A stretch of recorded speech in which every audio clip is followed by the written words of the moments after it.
Pour comprendre l'intention divine dans la poursuite du conflit, passons de l'aspect littéral de l'Ancien Testament à l'aspect spirituel du Nouveau Testament. Et si nous le pouvons, pensons en termes de territoire spirituel, envisageons un territoire occupé par des forces spirituelles. Il n'y a aucune force matérielle qui puisse les déposséder et occuper ce territoire. Seules les forces spirituelles peuvent occuper un territoire spirituel. Si de tels territoires se trouvent être en leur possession et comme la seule chose qui puisse les supplanter est ce qui est spirituel, donc il doit y avoir ce qui est au moins égal à ces forces, en capacité, en dimension, pour s'emparer de la place qu'elles occupent jusqu'à présent. Par conséquent, cela devient une question de mesure spirituelle, de capacité spirituelle. Ce que le Seigneur pose ici comme principe, c'est qu'il produira un ascendant spirituel sous réserve d'une croissance spirituelle. Si souvent dans la bataille, nous allons au Seigneur et nous prions et nous plaidons et supplions pour avoir la victoire, l'ascendant, la maîtrise sur les forces du mal et de la mort. Et notre pensée est que, d'une certaine manière, le Seigneur va intervenir par une démonstration puissante de force et nous mettre dans une position d'ascendant spirituel comme par enchantement. Nous devons corriger une telle manière de voir. Ce que le Seigneur fait est pour nous élargir en vue de posséder. Il nous met dans quelques épreuves, dans quelques expériences, nous mène dans quelques voies en vue de notre expansion spirituelle. Un accroissement de spiritualité, de capacité spirituelle. Et alors que nous grandissons spirituellement, dans la même mesure, nous occupons spontanément des places plus larges. La déclaration dans Exode 23, 29, 30 rend cela tellement clair. L'illustration est intéressante. Voici un peuple appelé à la victoire, à la conquête, de manière progressive et par un développement continuel. Et le Seigneur opère la dépossession et marche devant. Voici, j'envoie un ange devant toi.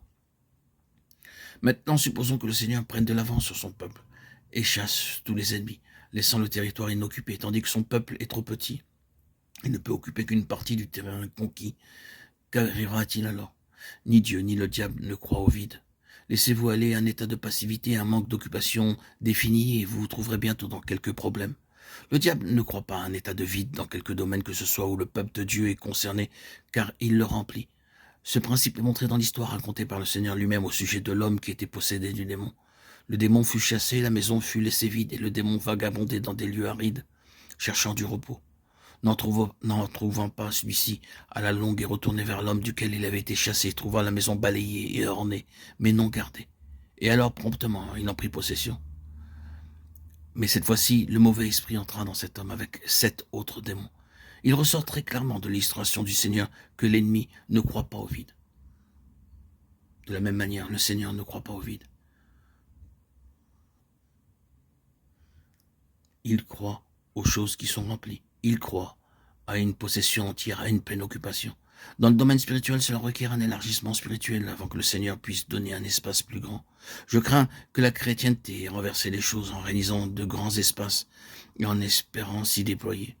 C'est ainsi que de grands bâtiments sont construits, puis une très grande somme de travail et de labeur est mise en action pour essayer de les remplir. Le Seigneur ne fait pas les choses de cette manière.